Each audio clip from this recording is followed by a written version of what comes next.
We're getting ready to do lesson 1.3 of our SAT Math Level 1 test prep today.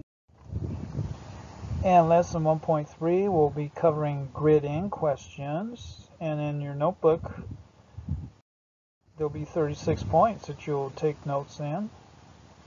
So for the overview of this, although most SAT math questions are multiple choice,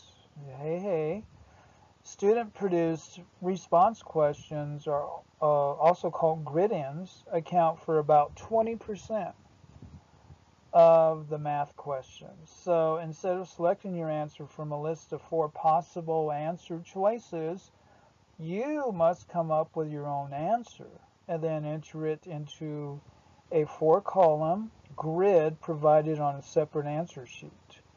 By learning the rules for gridding in answers before you take the test, that will boost your confidence and save valuable time when you take the SAT. So we're going to cover grid-ins today. Grid-ins are a crucial part of your SAT math test. Know how to grid in an answer. When you figure out your answer to a grid-in question, then you got to put it in a grid-in.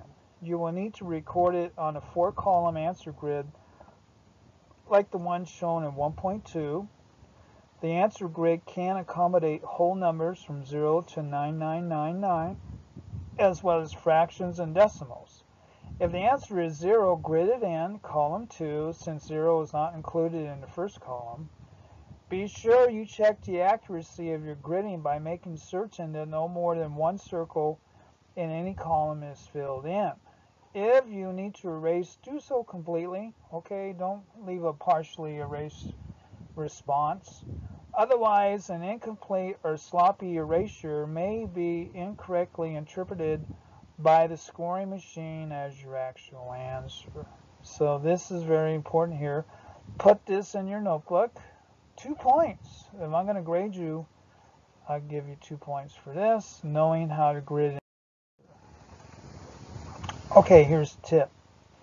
The answer grid does not contain a negative sign, so your answer can never be a negative number or include special symbols such as a $sign or percent symbol. So, unless a problem states otherwise, answers can be entered in the grid as a decimal or as a fraction. All mixed numbers must be changed to an improper fraction or an equivalent decimal before they can be entered in the grid.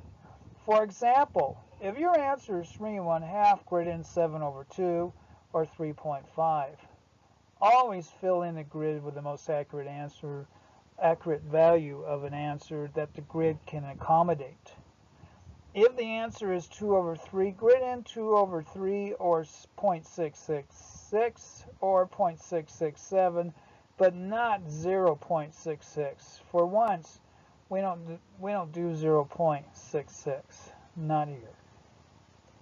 So be aware of that. That's a tip right here. This is a tip.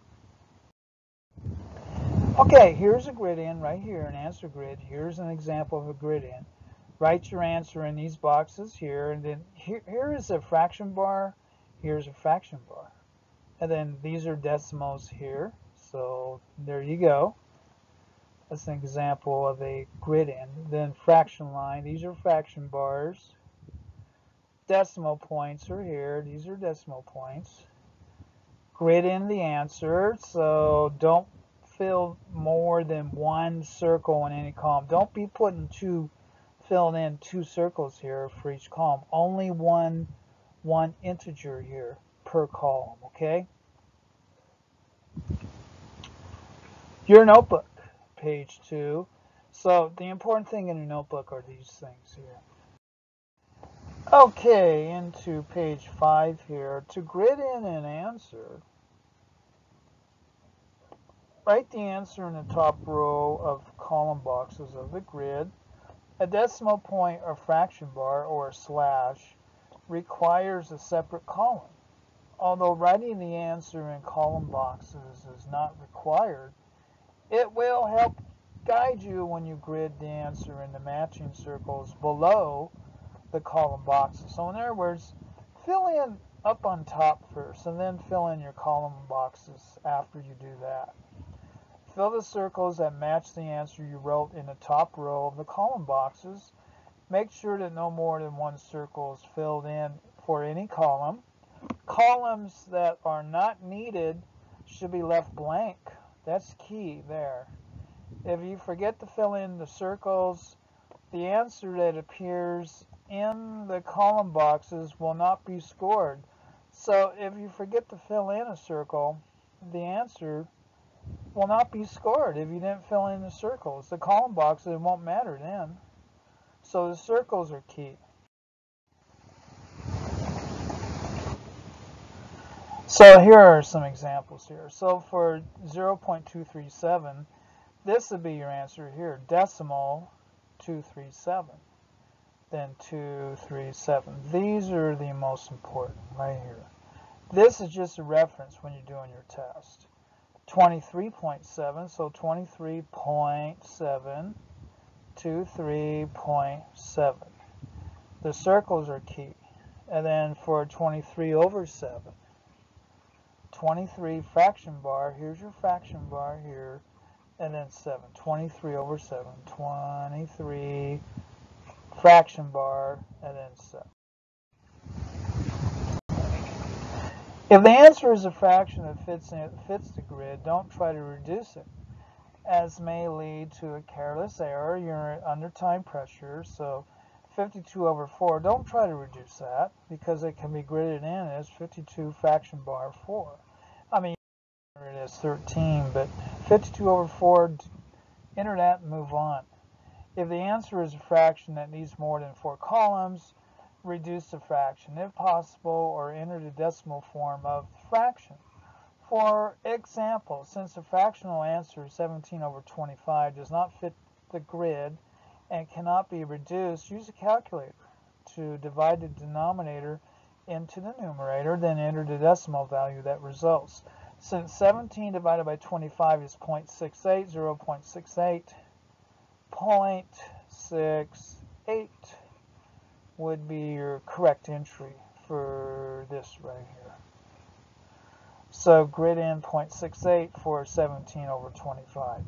That will come through as a correct response. So that would be your answer for 17 over 25. Okay, into another example here. No calculator section, grid in. So we have in semicircle O, chord CD is parallel to diameter line segment AB. AB is 26, and the distance of CD from the center of the circle is 5. What is the length of chord of CD? So here is a diagram. You more likely be looking at this diagram here, is what we got. So from 0, draw line segment OH, perpendicular to CD, so OH would equal 5. So here is your OH here. This is 5 here. This distance here would be 5.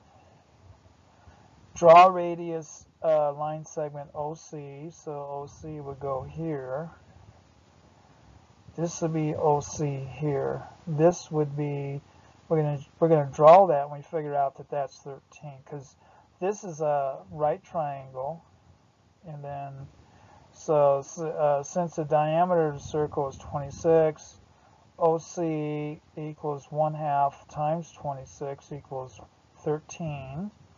The lengths of the sides of the right triangle OHC form a 5, 12, 13. So we have a 5, this would be 12, and then this would be a 13 here, Pythagorean triple, with CH equaling 12. So, I mean, that's the way, kind of the way that you have to think about, you know, in an SAT. You have to think fast. You have to know all of your theorems, especially Pythagorean. So a line through the center of a circle and perpendicular to a chord bisects a chord. That is a well-known geometric postulate. Hence DH equals 12, so DH here equals 12. So CD equals 24. So we know this chord up here equals 24. So enter 24. Here's 24. Enter. You just leave these blank. Recommended 24 here. You could move over one. Acceptable, but this is what you should do. Just enter 24 and be done with it. Start all answers except 0 in the first column. So if you get into the habit of always starting an answer in the first column of the answer grid, you won't waste time thinking about where a particular answer should begin.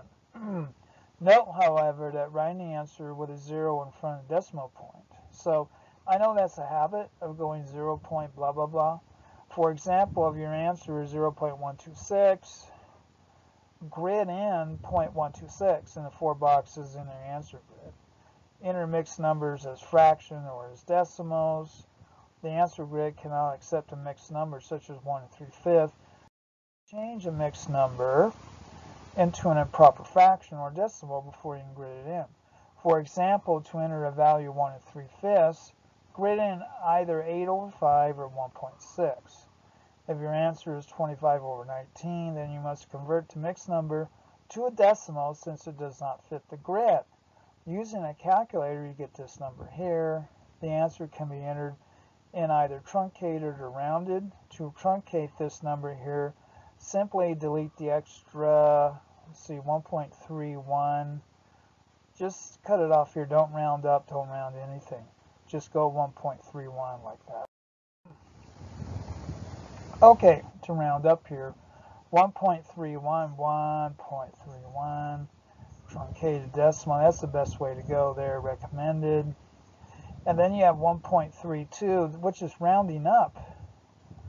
I mean, you rounded it up. I mean, it's acceptable, but this is safer. I mean, it doesn't really tell you to round up or round anything. I mean, that's your first 3 digits there to enter in.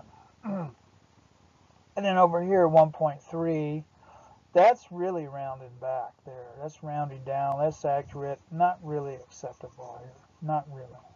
Wrong, actually. So don't do that. Okay, so grid-in questions may have more than one correct answer. When a grid-in question has more than one correct answer, enter only one. To avoid possible rounding errors, truncate rather than round off a long decimal answer. So that right there, here's a rule right here to follow. Truncate rather than rounding. Make sure your final answer fills the grid.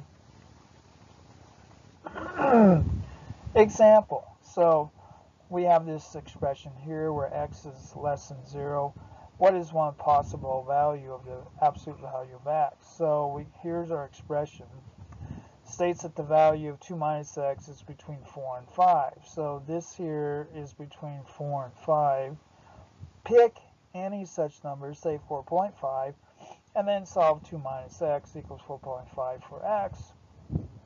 By inspections, the solutions of 2 minus x equals 4.5 is 6.5 or negative 2.5. Since it is given that x is less than 0, use negative 2.5. So this would be your solution here. So the absolute value of x would be 2.5. That'd be kind of like the reasoning that you have to use in these absolute value expressions here like that. So greater than 5, and the way you would do that would be just 2.5. Here's 2, here's your decimal, then here is 5.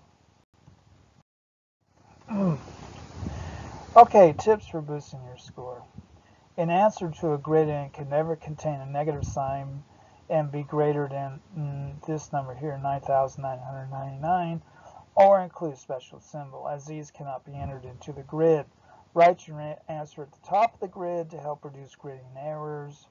Because handwritten answers at the top of the grid are not scored, make sure you then enter your answer by filling in the ovals. Review the accuracy of your gridding. Make certain that decimal point or slash is entered in its own column. Do not grid zeros before the decimal point. Don't do it. You get in a habit like that, but don't. Grid in 0.55. Begin non-zero answers in the column of the grid. Enter an answer in its original form. fraction or decimal provided it fits the grid. Mixed numbers must be changed to a fraction or a decimal. So always do that.